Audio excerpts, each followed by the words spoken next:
तुम बहुत प्रातः मुरली 25 दिसंबर 2025। ओम शांति। बाप दादा मधुबन। मीठे बच्चे, तुम बहुत समय के बाद फिर से बाप से मिले हो, इसलिए तुम बहुत बहुत सिकीले हो। प्रश्न है, अपनी स्थिति को एक रस बनाने का साधन क्या है? उत्तर है, सदा याद रखो जो सेकंड पास हुआ ड्रामा कल पहले भी ऐसे ही हुआ था। अभी तो निंदा स्तुतिमान अपमान सब सामने आना है, इसलिए अपनी स्थिति को एक रस बनाने के लिए पास्ट का चिंतन मत करो। ओम शांति। रूहानी बच्चों प्रति रूहानी बाप समझा रहे हैं। रूहानी बाप का नाम क्या है? शिव बाबा। वह सब रूहों का बाप है। सब रूहानी बच्चों का नाम क्या है? आत्मा। जीव का नाम पड़ता है, आत्मा का नाम वही रहता है। यह भी बच्चे जानते हैं, सत्संग ढेर है। यह है सच्चा सच्चा सत का संग, जो सत बाप राजयोग सिखाकर हमको सतयुग में ले जाते हैं। ऐसे और कोई भी सत्संग व पाठशाला नहीं हो सकती है। यह भी तुम बच्चे जानते हो। सारा सृष्टि चक्र तुम बच्चों की बुद्धि में है। तुम बच्चे ही स्वदर्शन चक्रधारी हो। बाप बैठ समझाते हैं यह सृष्टि चक्र कैसे फिरता है। किसको भी समझाओ तो चक्र के सामने खड़ा करो। अब तुम इस तरफ जाएंगे। बाप जीव आत्माओं को कहते हैं अपने को आत्मा समझो। यह नई बात नहीं, जानते हो। कल्प कल्प सुनते हैं, अब फिर से सुन रहे हैं। तुम्हारी बुद्धि में कोई भी देहधारी बाप टीचर गुरु नहीं है। तुम जानते हो विदेही शिव बाबा हमारा टीचर गुरु है, और कोई भी सत्संग आदि में ऐसी बात नहीं करते होंगे। मधुबन में तो यह एक ही है। वो फिर एक मधुबन वृंदावन में दिखाते हैं। वह भक्ति मार्ग में मनुष्यों ने बैठ बनाया है। प्रैक्टिकल मधुबन तो यह है। तुम्हारी बुद्धि में है कि हम सतयुग त्रेता से लेकर पुनर्जन्म लेते लेते अभी संगम पर आकर खड़े हुए हैं पुरुषोत्तम बनने के लिए। हमको बाप ने आकर स्मृति दिलाई है 84 जन्म कौन और कैसे लेते हैं वह भी तुम जानते हो। मनुष्य तो सिर्फ कह देते हैं, समझते कुछ नहीं। बाप अच्छी रीति समझाते हैं। सतयुग में सतो प्रधान आत्माएं थी, शरीर भी सतो प्रधान थे। इस समय तो सतयुग नहीं है, यह है कलयुग। गोल्डन एज में हम थे, फिर चक्र लगाकर पुनर्जन्म लेते लेते हम आयरन एज में आ गए। फिर से चक्र जरूर लगाना है। अभी जाना है अपने घर। तुम सिकिलदे बच्चे हो ना। सिकिलदे उनको कहा जाता है जो गुम हो जाते हैं, फिर बहुत समय के बाद मिलते हैं। तुम 5000 वर्ष के बाद आकर मिले हो। तुम बच्चे ही जानते हो यह वही बाबा है जिसने 5000 वर्ष पहले इस सृष्टि चक्र का हमको ज्ञान दिया था, स्वदर्शन चक्रधारी बनाया था। अभी फिर से बाप आकर मिले हैं जन्म सिद्ध अधिकार देने के लिए। यहाँ बाप रियलाइज कराते हैं, इसमें आत्मा के 84 जन्मों की भी रियलाइजेशन आ जाती है। यह सब बाप बैठ समझाते हैं, जैसे 5000 वर्ष पहले भी समझाया था। मनुष्य को देवता या कंगाल को सिरताज बनाने के लिए। तुम समझते हो हमने 84 पुनर्जन्म लिए हैं, जिन्होंने नहीं लिए हैं वह यहाँ सीखने के लिए आएंगे भी नहीं। कोई थोड़ा समझेंगे। नंबरवार तो होते हैं ना, अपने अपने घर गृहस्थ में रहना है। सब तो यहाँ नहीं आकर बैठेंगे। रिफ्रेश होने वह आएंगे जिनको बहुत अच्छा पद पाना होगा। कम पद वाले जास्ती पुरुषार्थ भी नहीं करेंगे। यह ज्ञान ऐसा है, थोड़ा भी पुरुषार्थ किया तो वह व्यर्थ नहीं जाएगा। सजा खाकर आ जाएंगे। पुरुषार्थ अच्छा करते तो सजा भी कम होती। याद की यात्रा बिगर विकर्म विनाश कैसे होगा? नहीं होंगे। यह तो घड़ी घड़ी अपने को याद कराओ। कोई भी मनुष्य मिले पहले तो उनको यह समझाना है अपने को आत्मा समझो। यह नाम तो पीछे शरीर पर मिले हैं, किसको बुलाएंगे? शरीर के नाम पर। इस संगम पर ही बेहद का बाप रूहानी बच्चों को बुलाते हैं। तुम कहेंगे रूहानी बाप आया है, बाप कहेंगे रूहानी बच्चे। पहले रूह फिर बच्चों का नाम लेते हैं। रूहानी बच्चों, तुम समझते हो रूहानी बाप क्या समझाते हैं? तुम्हारी बुद्धि जानती है। शिव बाबा इस भागीरथ पर विराजमान हैं। हमको वही सहज राजयोग सिखा रहे हैं, और कोई मनुष्य मात्र नहीं जिसमें बाप आकर राजयोग सिखाए। वह बाप आते ही हैं पुरुषोत्तम संगम युग पर, और कोई भी मनुष्य कभी ऐसे कह न सके, समझा न सके। यह भी तुम जानते हो यह शिक्षा कोई इस बाप की नहीं। इनको तो यह मालूम नहीं था कि कलयुग खत्म हो सतयुग आना है। इनका अब कोई देहधारी गुरु नहीं है। और तो सब मनुष्य मात्र कहेंगे हमारा फलाना गुरु है, फलाना ज्योति ज्योत समाया। सबके देहधारी गुरु हैं। धर्म स्थापक भी देहधारी हैं। यह धर्म किसने स्थापन किया? परमपिता परमात्मा त्रिमूर्ति शिव बाबा ने ब्रह्मा द्वारा स्थापन किया है। इनके शरीर का नाम ब्रह्मा है। क्रिश्चियन लोग कहेंगे क्राइस्ट ने यह धर्म स्थापन किया। वह तो देहधारी है, चित्र भी हैं। इस धर्म के स्थापक का चित्र क्या दिखाएंगे? शिव का ही दिखाएंगे। शिव के चित्र भी कोई बड़े कोई छोटे बनाते हैं। है तो वह बिंदी ही, नाम रूप भी है परंतु अव्यक्त है। इन आंखों से नहीं देख सकते। शिव बाबा तुम बच्चों को राज्य भाग्य देकर गए हैं, तब तो याद करते हैं ना। शिव बाबा कहते हैं मन मना भव। मुझे एक बाप को याद करो, किसकी स्तुति नहीं करनी है। आत्मा की बुद्धि में कोई देह याद न आए। यह अच्छी रीति समझने की बात है, हमको शिव बाबा पढ़ाते हैं, सारा दिन यह रिपीट करते रहो। शिव भगवानुवाच, पहले पहले तो अल्प ही समझाना पड़े, यह पक्का नहीं किया और बेते बताई तो कुछ भी बुद्धि में बैठेगा नहीं। कोई कह देते यह बात तो राइट है, कोई कहते इस समझने में तो टाइम चाहिए, कोई कहते विचार करेंगे, किस्म किस्म के आते हैं। यह है नई बात। परम पिता परमात्मा शिव आत्माओं को बैठ पढ़ाते हैं, विचार चलता है क्या करे जो मनुष्यों को यह समझ में आ जाए। शिव ही ज्ञान का सागर है। आत्मा को ज्ञान का सागर कैसे कहते हैं जिसको शरीर ही नहीं है। ज्ञान का सागर है तो जरूर कभी ज्ञान सुनाया है, तब तो उनको ज्ञान सागर कहते हैं। ऐसे ही क्यों कहेंगे? कोई बहुत पढ़ते हैं, कोई बहुत पढ़ते हैं तो कहा जाता है यह तो बहुत वेद शास्त्र पढ़े हैं, इसलिए शास्त्री अथवा विद्वान कहा जाता है। बाप को ज्ञान का सागर अथॉरिटी कहा जाता है। जरूर होकर गए हैं। पहले तो पूछना चाहिए अभी कलयुग है या सतयुग, नई दुनिया है या पुरानी दुनिया। एम ऑब्जेक्ट तो तुम्हारे सामने खड़ा है। यह लक्ष्मी नारायण अगर होते तो उन्हों का राज्य होता। यह पुरानी दुनिया कंगालपना ही नहीं होता। अभी तो सिर्फ इन्हों के चित्र हैं, मंदिर में मॉडल्स दिखाते हैं, नहीं तो उन्हों के महल बगीचे आदि कितने बड़े बड़े होंगे। सिर्फ मंदिर में थोड़े ही रहते होंगे। प्रेसिडेंट का मकान कितना बड़ा है, देवी देवता तो बड़े बड़े महलों में रहते होंगे, बहुत जगह होगी। वहाँ डरने आदि की बात ही नहीं होती, सदैव फुलवारी रहती है, कांटे ही होते ही नहीं। वह है ही बगीचा, वहाँ तो लकड़ियाँ आदि जलाते नहीं होंगे। लकड़ियों में धुआं होता है तो दुख फील होता है। वहाँ हम बहुत थोड़े टुकड़े में रहते हैं, पीछे वृद्धि को पाते जाते हैं। बहुत अच्छे अच्छे बगीचे होंगे, खुशबू आती रहेंगी, जंगल होगा ही नहीं। अभी फीलिंग आती है, देखते तो नहीं हैं। तुम ध्यान में बड़े बड़े महल आदि देख आते हो, वह तो यहाँ बना नहीं सकते। साक्षात्कार हुआ फिर गुम हो जाएगा। साक्षात्कार किया तो है ना, राजयोग। प्रिंस प्रिंसेस होंगे, बहुत रमणीक स्वर्ग होगा। राजाएं प्रिंस प्रिंसेस होंगे, बहुत रमणीक स्वर्ग होगा। जैसे यहाँ मैसूर आदि रमणीक हैं, ऐसे वहाँ बहुत अच्छी हवाएं लगती रहती हैं, पानी के झरने बहते रहते हैं। आत्मा समझती है हम अच्छी अच्छी चीज़ें बनाएं। आत्मा को स्वर्ग तो याद आता है ना। तुम बच्चों को रियलाइज होता है क्या क्या होगा, कहाँ हम रहते होंगे। इस समय यह स्मृति रहती है। चित्रों को देखो, तुम कितने खुशनसीब हो। वहाँ दुख की कोई बात नहीं होगी। हम तो स्वर्ग में थे, फिर नीचे उतरे, अब फिर स्वर्ग में जाना है। कैसे जाएं? रस्सी में लटक कर जाएंगे क्या? हम आत्माएं तो रहने वाली हैं शांति धाम की। बाप ने स्मृति दिलाई, अब तुम फिर देवता बन रहे हो और दूसरों को बना रहे हो। घर कितने घर बैठे भी साक्षात्कार करते हैं। बांधेलियों ने कभी देखा थोड़ी है कैसे आत्मा को उछल आती है। अपना घर नज़दीक आने से आत्मा को खुशी होती है। समझते हैं बाबा हमको ज्ञान देकर श्रृंगारने आए हैं। आखिरी एक दिन अखबारों में भी पड़ेगा। अभी तो स्तुति निंदा मान अपमान सब सामने आना है। जानते हैं कल्प पहले भी ऐसे हुआ था, जो सेकंड पास हो गया उसका चिंतन नहीं करना होता। अखबारों में कल्प पहले भी ऐसे पड़ा था, फिर पुरुषार्थ किया जाता है। हंगामा तो जो हुआ था सो हो गया, नाम तो हो गया ना। फिर तुम रिस्पॉन्ड करते हो। कोई पढ़ते हैं, कोई नहीं पढ़ते हैं, फुर्सत नहीं मिलती और कामों में लग जाते हैं। अभी तुम्हारी बुद्धि में है यह बेहद का ड्रामा है, टिक टिक चलती रहती है, चक्र फिरता रहता है। एक सेकंड में जो पास हुआ फिर 5000 वर्ष बाद रिपीट होगा। जो हो गया सेकंड बाद ख्याल में आता है यह भूल हो गई, ड्रामा में नूंद गया।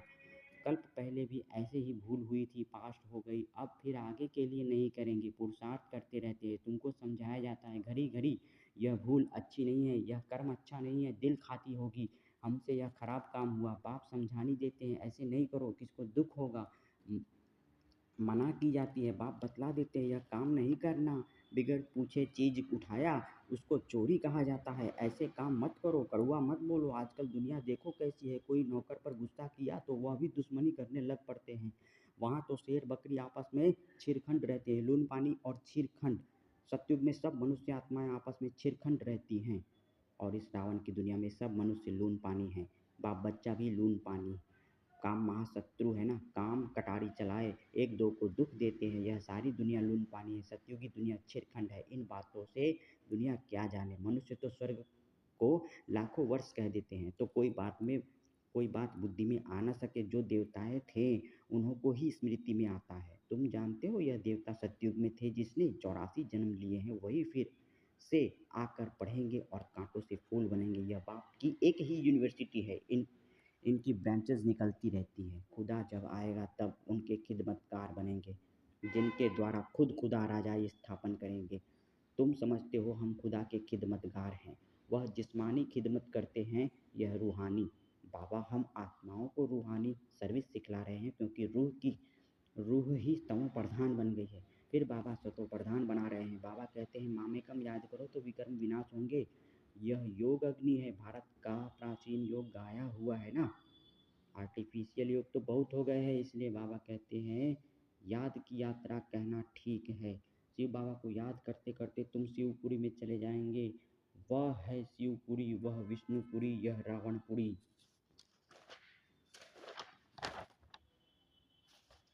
ओम शांति। मीठे बच्चे, प्रजापिता ब्रह्मा कुमारी में आइए और भगवान को पाइए।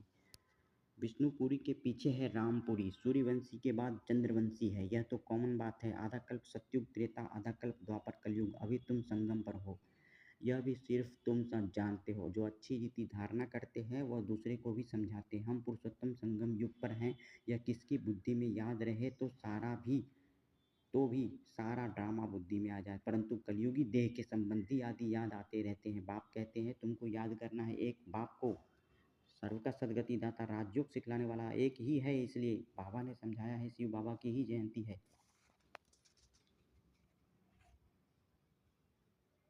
जो सारी दुनिया को पलटाते हैं। तुम ब्राह्मण ही जानते हो, अभी हम पुरुषोत्तम संगम युग पर हैं। जो ब्राह्मण है उनको ही रचयिता और रचना का ज्ञान बुद्धि में है। अच्छा मीठे मीठे स्किल दे बच्चों प्रति माता पिता बाप दादा के याद प्यार और गुड मॉर्निंग। रूहानी बाप की रूहानी बच्चों को नमस्ते। हम रूहानी बच्चों की रूहानी माता पिता बाप दादा को याद प्यार गुड मॉर्निंग और नमस्ते। शुक्रिया बाबा, शुक्रिया आपका पदम पदम शुक्रिया मेरा बाबा, मीठा बाबा, प्यारा बाबा, शुक्रिया बाबा। धारणा के लिए मुख्य सार, कोई भी ऐसा कर्म नहीं करना है जिससे किसी को दुख हो। कड़वे बोल नहीं बोलने हैं, बहुत बहुत छिरखंड होकर रहना है। किसी भी देहधारी की स्तुति नहीं करनी है। बुद्धि में रहे हमको शिव बाबा पढ़ाते हैं, उस एक की ही महिमा करनी है। रूहानी खिदमतकार बनना है। वरदान शुद्ध संकल्प की व्रत दृढ़ता द्वारा वृत्ति का परिवर्तन करने वाले दिल तख्त नसीन बाबा। बाप दादा का दिल तख्त इतना प्योर है जो इस तख्त पर सदा प्योर आत्माएं ही बैठ सकती हैं। जिनके संकल्प में भी अपवित्रता या अमर्यादा आ जाती है वो तख्त नसीन के बजाय गिरती कला में नीचे आ जाते हैं। इसलिए पहले शुद्ध संकल्प के व्रत द्वारा अपनी वृत्ति का परिवर्तन करो। वृत्ति परिवर्तन से भविष्य जीवन रूपी सृष्टि बदल जाएगी। शुद्ध संकल्प और दृढ़ संकल्प के व्रत का प्रत्यक्ष फल है ही सदा काल के लिए बाप दादा का दिल तख्त। स्लोगन जहाँ सर्व शक्तियाँ साथ है वहाँ निर्विघ्न सफलता है ही। अव्यक्त इशारे अब संपन्न व कर्मातीत बनने की धुन लगाओ। अब अंतःवाहक स्थिति अर्थात कर्म बंधन मुक्त कर्मातीत स्थिति का वाहन अर्थात अंतिम वाहन, जिस द्वारा ही सेकंड में साथ में उड़ेंगे। इसके लिए सर्व हदों से पार बेहद स्वरूप में बेहद की सेवाधारी सर्व हदों के ऊपर विजय प्राप्त करने वाले विजयी रत्न बनो, तभी अंतिम कर्मातीत स्वरूप के अनुभवी स्वरूप बनेंगे। ओम शांति। आप भी ब्रह्मा कुमारी में आओ। Thank you. ओम शांति। और भगवान को पालो। इस मौका में बार बार नहीं आता ये मौका। ओम शांति।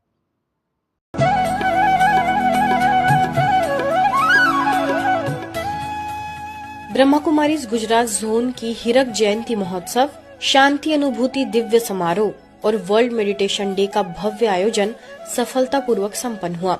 इस भव्य आयोजन का केंद्र बिंदु बिलियन मिनट्स ऑफ पीस वैश्विक शांति पहल रही।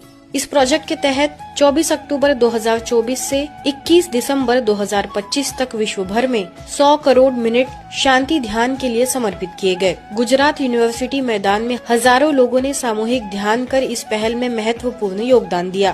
ब्रह्मा कुमारी की वर्षों की सेवाओं को दर्शाते इस समारोह में हजारों की संख्या में बी के सदस्यों एवं स्थानीय लोगों ने विश्व शांति की किरणें फैलाई। इसका उद्देश्य तनावग्रस्त विश्व में शांति, प्रेम और मूल्यों पर आधारित जीवन का संदेश प्रसारित करना रहा।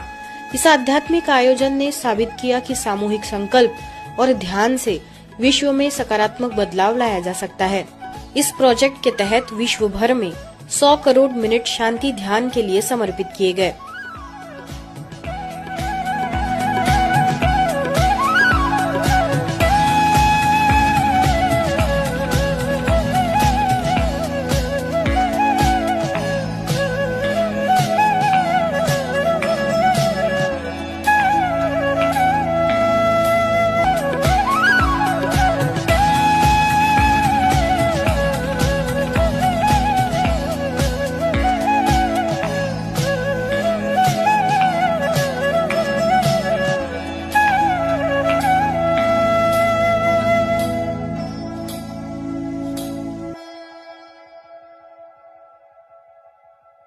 मुझे पूरे देश में मौजूद सभी ब्रह्मा कुमारी सेंटर्स की स्थिति की रिपोर्ट तुरंत चाहिए। क्या वाकई में ये कलयुग की अंतिम घड़ियां हैं? क्या सच में भगवान धरती पर आ चुके हैं? का सबसे बड़ा सवाल, उस आध्यात्मिक केंद्र में ऐसी कौन सी शक्ति थी जो पूरी इमारत सुरक्षित रही? लोग कह रहे हैं कि उस केंद्र के आसपास रोशनी का एक घेरा बन गया था। देश भर में चर्चा तेज। क्या ये सिर्फ एक संयोग है या ब्रह्मा कुमारीज के अनुसार भगवान आ चुके हैं, ये उनकी ही शक्ति है? यार, इतनी बिल्डिंग गिर गई पर उस केंद्र को कुछ नहीं हुआ। हम भी कभी कभी वहां जाते थे। शायद हमें जारी रखना चाहिए था। माताजी, धनिया क्या भाव है? माताजी, धनिया क्या भाव है? भाई, आप कौन हो? कहाँ से आए हो? मैं ब्रह्मा कुमारी से हूँ। वही जिनकी हर जगह चर्चा हो रही है। हम सभी वहाँ जाना चाहते हैं। हाँ, जरूर।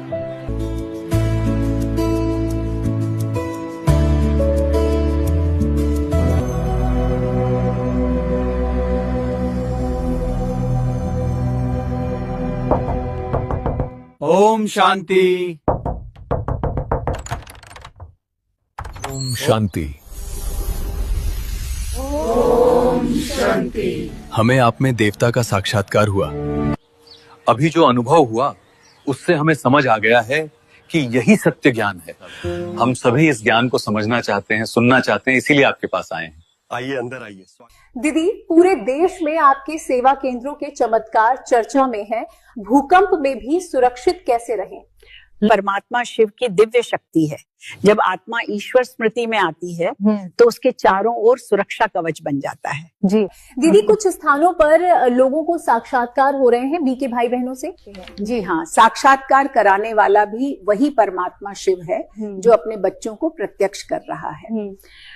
आज पूरा देश ब्रह्मा कुमारीज के ज्ञान को सुनना चाहता है। जी। हमारा आपसे निवेदन है कि आप परमात्मा शिव का संदेश सभी को दें। जी जरूर।